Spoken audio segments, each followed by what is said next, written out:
Hello everyone, my name is Aparna. Today we are going to continue with our chapter. Now we will start the laws of simple pendulum. ठीक है, last class में हम लोगों ने ये वाले जो फॉर्मूला है उसका डेरिवेशन देखा था टाइम पीरियड का t is equals to 2 pi root over l upon g। ठीक है, सेम चीज़ यहाँ पर लिखी हुई है। अगर l जो है इफेक्टिव लेंथ है, ठीक है, अगर l जो है वो आपका इफेक्टिव लेंथ है और g यहाँ पर एक्सीलरेशन ड्यू टू ग्रेविटी है, तो टाइम जो है, टाइम पीरियड जो शो करेगा सिंपल पेंडुलम में वो आपका क्या है, टी जो है वो टाइम पीरियड यहाँ पर शो करेगा और ये उसका फॉर्मूला है।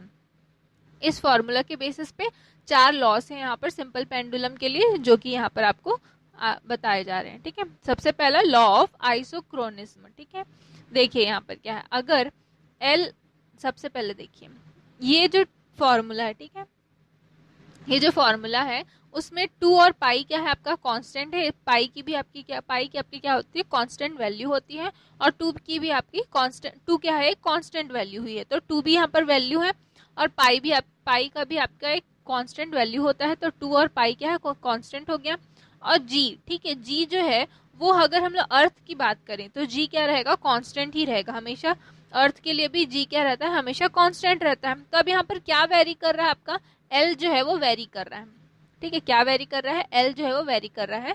अगर हम लोग जो लेंथ है उसको बढ़ाएंगे या घटाएंगे तो उसके हिसाब से यहाँ पर वो टाइम जो है वो क्या होगा, वेरी करेगा। ठीक है, एल को, लेंथ को अगर हम लोग जो स्ट्रिंग का जो लेंथ है उसको घटाते हैं या फिर बढ़ाते हैं तो टाइम पीरियड भी यहाँ पर वेरी करेगा। ठीक है, अब देखिए ये जो लॉ ऑफ आइसोक्रोनिज्म है उसमें क्या बोल रहा है, जो वैल्यू है एल और जी, ठीक है, अगर उसको भी फिक्स्ड कर दी जाए तो टी क्या हो जाएगा, आपका कांस्टेंट हो जाएगा। अगर हम लोग इसको जी की वैल्यू अर्थ पे, अगर अर्थ की अगर बात की जाए तो जी की वैल्यू यहाँ पर कांस्टेंट हो जाएगी। तो यहाँ पर एल की भी वैल्यू को अगर कांस्टेंट कर दिया जाए तो पूरा का पूरा टी जो है वो क्या हो जाएगा, कांस्टेंट वैल्यू आएगा, पूरा का पूरा टी जो है वो यहाँ पर कांस्टेंट हो जाएगा। तो ऐसे केस पे जो सिंपल पेंडुलम है वो क्या होगा, उसका जो एम्पलीट्यूड होता है वो काफी स्मॉल होगा, और काफी स्मॉल होगा उसका एम्पलीट्यूड, और साथ में उसका जो टाइम पीरियड रहेगा वो हमेशा ही कांस्टेंट रहेगा। मतलब जो जितना भी टाइम लगेगा एक ऑसिलेशन को पूरा करने में, जितना भी टाइम लगेगा वो हमेशा क्या होगा, सेम होगा। एक ऑसिलेशन, ठीक है, एक ऑसिलेशन को कंप्लीट करने में जितना भी टाइम लगेगा वो हमेशा सेम होगा। ये है आपका लॉ ऑफ आइसोक्रोनिज्म। ठीक है, क्या है ये, अगर L और G की वैल्यू को फिक्स कर दिया जाए तो T की वैल्यू क्या हो जाएगी, कांस्टेंट हो जाएगी। T की वैल्यू कांस्टेंट होने के बाद में जो एम्पलीट्यूड है, ठीक है, एम्पलीट्यूड जो है वो क्या होगा, उसमें बहुत ज्यादा चेंज नहीं आएगा, बहुत ही स्मॉल चेंज आएगा, जिसके वजह से यहाँ पर आप क्या बोल सकते हैं, जो टाइम लगेगा, ठीक है, टाइम जो है, लॉ ऑफ आइसोक्रोनिज्म क्या है बेसिकली, तो एक ऑसिलेशन को कंप्लीट करने में हमेशा क्या लगेगा, यहाँ पर ऑलवेज जो टाइम लगेगा वो सेम होगा। इसको बोला गया है आपका लॉ ऑफ आइसोक्रोनिज्म। नेक्स्ट देखिए लॉ ऑफ लेंथ। ठीक है, यहाँ पर मैंने आपको बताया पहले ही, टी जो है वो ये क्या है, डायरेक्टली रूट ओवर एल के प्रोपोर्शनल है। यहाँ पर बाकी सारी चीजें क्या है, आपका कांस्टेंट है, तो टी जो है वो डायरेक्टली क्या कर रहा है, यहाँ पर एल के ऊपर डिपेंड कर रहा है। Therefore, the time period of a simple pendulum at a given place is directly proportional to square root of its length, which is called the law of length. ठीक है, सेम चीज है यहाँ पर, वही है, यहाँ पर यही है आपका लॉ ऑफ लेंथ। ठीक है, टी जो है वो डायरेक्टली किसके प्रोपोर्शनल है, रूट ओवर एल के प्रोपोर्शनल है। यही है आपका लॉ ऑफ लेंथ। ठीक है, इसकी वजह से पेंडुलम जो है वो क्या करता है, लेंथ के वजह से, लेंथ अगर छोटा होगा तो वो स्लो रन करेगा, और अगर ज्यादा होगा तो ठीक है, देखिए यहाँ पर टी जो है वो क्या है, प्रोपोर्शनल है, डायरेक्टली किसके प्रोपोर्शनल, लेंथ के प्रोपोर्शनल है। तो अगर लेंथ जिसके हिसाब से रहे, लेंथ अगर घटता है या बढ़ता है तो यहाँ पर टाइम क्या होगा, यहाँ पर घटेगा या बढ़ेगा। ठीक है, अब क्योंकि ये लेंथ के प्रोपोर्शनल है तो जो क्लॉक रहता है, ठीक है, आपका क्लॉक हो गया या बॉब हो गया, वो हमेशा क्या है, स्टील से, आयरन से बना होता है। ठीक है, तो गर्मी के टाइम पे क्या होता है, वो जो स्टील रहता है उसका जो मॉलिक्यूल्स रहता है वो थोड़ा दूर हो जाता है। ठीक है, थोड़ा गैप आ जाता है उसमें, जिसकी वजह से वो बढ़ जाता है। ठीक है, क्या हो जाता है, बढ़ जाता है। इसी वजह से जो पेंडुलम है वो क्या करता है, स्लोली रन करता है। पेंडुलम जो है वो आपका क्या बना है, मेटल से बना है। तो मेटल क्योंकि वो स्ट्रेच हो गया है वहां पर मेटल, जिसकी वजह से वो स्लो रन करता है समर के टाइम पे, क्योंकि उसके मॉलिक्यूल्स क्या हो गए वहां पर, थोड़े से बड़े हो गए हैं। अब देखिए लॉ ऑफ एसिलरेशन, ठीक है। अब देखिए जो फॉर्मूला है, फॉर्मूला के हिसाब से जो टाइम पीरियड है वो किसके प्रोपोर्शनल है, आपका 1/√/g के प्रोपोर्शनल है, ठीक है। किसके प्रोपोर्शनल, 1/√/g के प्रोपोर्शनल है। अगर इफेक्टिव लेंथ को, हम यहाँ पर हम लोगों ने क्या किया है, इफेक्टिव लेंथ को कांस्टेंट ले लिया है सिंपल पेंडुलम में, तो क्या बच गया फिर, डायरेक्टली टी जो है वो किसके प्रोपोर्शनल हो गया, आपका √/g के प्रोपोर्शनल हो गया, ठीक है। मतलब टाइम पीरियड जो है वो इनवर्सली प्रोपोर्शनल है square root of acceleration due to gravity. यही है आपका एसिलरेशन, मींस ये acceleration due to gravity, law of acceleration है, ठीक है। थर्ड लॉ हो गया आपका लॉ ऑफ एसिलरेशन। टी क्या कर रहा है, डिपेंड कर रहा है, इनवर्सली डिपेंड कर रहा है √/g के, ये है आपका लॉ ऑफ एसिलरेशन, ठीक है।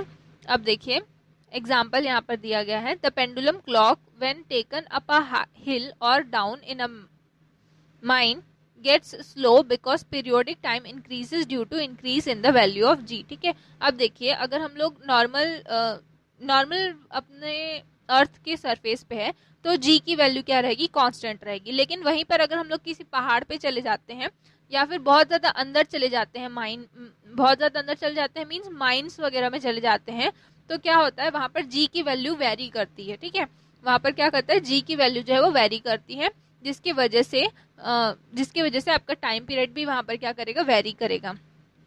यही है आपका लॉ ऑफ एसिलरेशन।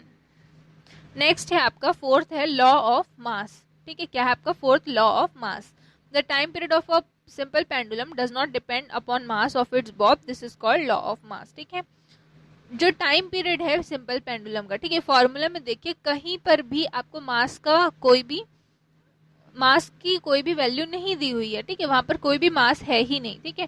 तो बॉब का, ठीक है, जो बॉब का जो मास रहता है उसका टाइम पीरियड में कोई भी अफेक्ट नहीं पड़ेगा, यही है आपका law of mass. In a pendulum, if the solid metallic sphere is replaced by a hollow sphere of the same radius, the time period does not change, ठीक है। देखिए अगर किसी पेंडुलम में जो सॉलिड मेटालिक स्फीयर है वो replace कर दिया जाए किसी हॉलो स्फीयर से, ठीक है, जिसका रेडियस सेम हो, तो भी टाइम पीरियड में कोई चेंजेस नहीं होंगे, ठीक है। क्या बोला जा रहा है, अगर पेंडुलम है, ठीक है, पेंडुलम में जो बॉब लगता है या फिर बॉब हो गया, या फिर आपका पेंडुलम में जो स्फीयर होता है, मेटालिक स्फीयर होता है, ठीक है, तो वो एक स्फीयर रहता है। अगर उसको किसी हॉलो स्फीयर से भी अगर हम लोग रिप्लेस कर देंगे तो टाइम पीरियड में क्या है, कोई भी चेंजेस नहीं होगा। ये आपके हो गए, ये 4 लॉस हो गए हैं। सबसे पहला आपका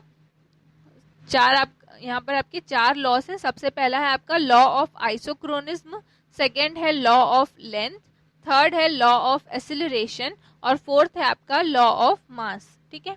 नेक्स्ट देखिए, अब next topic, oscillations of a floating object. Suppose a wooden block B of density rho and height L, which is floating in a liquid of density sigma contained in a large container in equilibrium. If it is depressed a little downward and then left, it will move up and start oscillating, ठीक है। देखिए यहाँ पर क्या बोल रहा है, कोई एक कंटेनर है, ठीक है, कोई एक कंटेनर है यहाँ पर जिसमें हम लोगों ने एक वुडन ब्लॉक डाला है बी, ठीक है, और जिसकी डेंसिटी, ठीक है, इस वुडन ब्लॉक की डेंसिटी यहाँ पर है रो, इसका हाइट है एल, ठीक है, इसकी टोटल हाइट, इस वुडन ब्लॉक की टोटल हाइट दी हुई है एल, और उसको जो वाटर है, ठीक है, जो लिक्विड है जो इस कंटेनर में है, उस लिक्विड का डेंसिटी, उस लिक्विड की डेंसिटी यहाँ पर दी हुई है सिग्मा। अब यहाँ पर बोला जा रहा है कि उस वुडन ब्लॉक को हम लोगों ने यहाँ पर क्या किया, थोड़ा सा प्रेस किया और फिर वापस से थोड़ा सा प्रेस किया और फिर हटा दिया, जिसकी वजह से ये जो ब्लॉक है वो क्या कर रहा है, वो ऑसिलेट कर रहा है, ठीक है, ऊपर नीचे हो रहा है, ठीक है, ऑसिलेट कर रहा है, फिक्स्ड नहीं है, ठीक है, अपवर्ड और डाउनवर्ड वहां पर क्या कर रहा है, वो मोशन कर रहा है। अब देखिए, ठीक है, ये पुश हम लोगों ने किया और उसके बाद फिर वो क्या कर रहा है, अपवर्ड और डाउनवर्ड मोशन कर रहा है। According to the law of flotation, the weight of the liquid displaced by immersed part of the body is equal to the total weight of the body, Archimedes principle. ठीक है, अब देखिए, जब ये block था, ठीक है, ये जो ब्लॉक हम लोगों ने जब प्रेस नहीं किया था तो यहाँ पर पानी भरा हुआ था। जब ये ब्लॉक प्रेस किया, ठीक है, जब ये ब्लॉक को प्रेस किया गया, हो सकता है ये पानी क्या हो गया, कुछ पानी जो है वो नीचे गिर गया। ठीक है, कुछ क्या हो गया, कुछ पानी जो है वो नीचे गिर गया। अब आर्किमिडीज का प्रिंसिपल है ये, आर्किमिडीज का यहाँ प्रिंसिपल दिया गया है, जो कि लॉ ऑफ फ्लोटेशन के नाम से उसको जाना जाता है। ये है कि जब लिक्विड में जो भी वेट रहेगा, बॉडी का जो वेट रहेगा, उसको हम लोग इमर्स करेंगे, पुश करेंगे, तो जितना पानी नीचे गिरता है, ठीक है, जितना पानी नीचे गिरता है, ठीक है,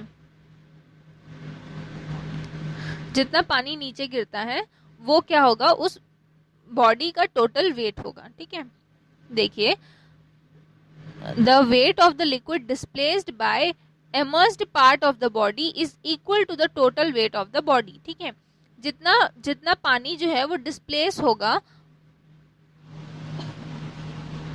जितना पानी जो है वो यहाँ पर डिस्प्लेस होगा, उतना ही क्या होगा, उस बॉडी का टोटल वेट होगा। ये आपका आर्किमिडीज का प्रिंसिपल है। ठीक है, अब देखिए, वेट ऑफ द बॉडी, ठीक है, किसी भी बॉडी का वेट निकालने के लिए क्या रहता है आपका, mass into mass into acceleration. ठीक है, acceleration due to gravity, that is क्या है, जी। तो मास की वैल्यू, ठीक है, मास को अगर हम लोग मास का फॉर्मूला, या फिर क्या बोल सकते हैं हम लोग, वॉल्यूम का जो फॉर्मूला होता है वो क्या होता है, वॉल्यूम मास अपॉन डेंसिटी। ठीक है, तो मास का फॉर्मूला, उसके फॉर्मूले से क्या हो जाएगा, वॉल्यूम इंटू डेंसिटी इंटू जी। अब यहाँ पर वॉल्यूम क्या होता है आपका, वॉल्यूम होता है आपका लेंथ का क्यूब। ठीक है, वॉल्यूम क्या है आपका, लेंथ का क्यूब है।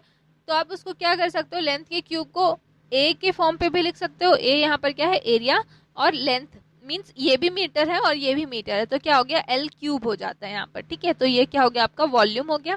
एरिया इंटू लेंथ भी क्या होता है, वॉल्यूम ही होता है आपका।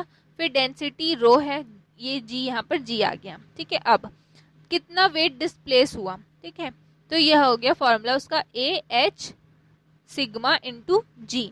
ठीक है, weight of the body is equals to A G sigma, A H sigma G. ठीक है, अब यहाँ पर क्या बोल रहा है, आर्किमिडीज प्रिंसिपल क्या बोल रहा है कि जितना लिक्विड डिस्प्लेस हुआ वही आपका क्या है, वेट ऑफ द बॉडी है। तो हम लोगों ने ये वाले फॉर्मूले को और ये वाले फॉर्मूले को क्या कर दिया, इक्वेट कर दिया।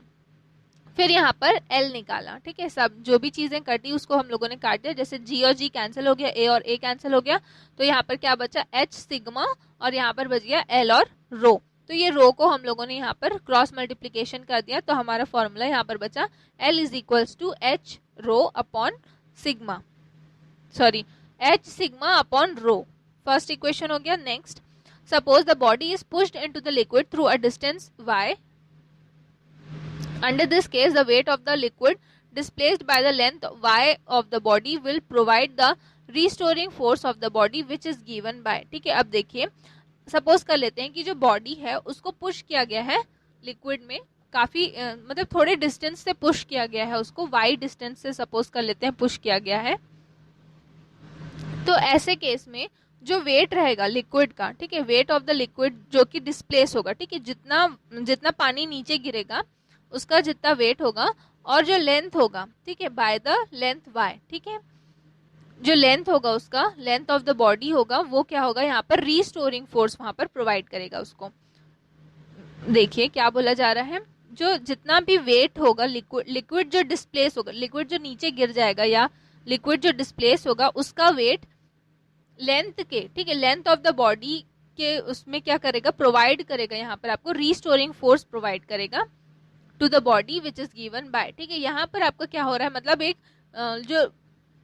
जो यहाँ इसका जो लेंथ है, उस y का जो लेंथ है, मीन्स जो y बॉडी है, ठीक है, यहाँ पर उसका जो लेंथ है वो यहाँ पर आपको रीस्टोरिंग फोर्स प्रोवाइड करेगा, जो कि क्या है, फॉर्मूला यहाँ पर दिया गया है, किसके थ्रू गिवन है, तो F is equals to minus weight of liquid displaced by portion of length y of the body. ठीक है, weight of liquid displaced by portion of length y of the body. तो क्या है ये आपका minus A Y sigma G. तो F is equals to minus A Y sigma G. Minus का sign यहाँ पर क्यों आया? क्योंकि ये क्या है, रिस्टोरिंग फोर्स है, इसीलिए यहाँ पर माइनस का साइन आया है।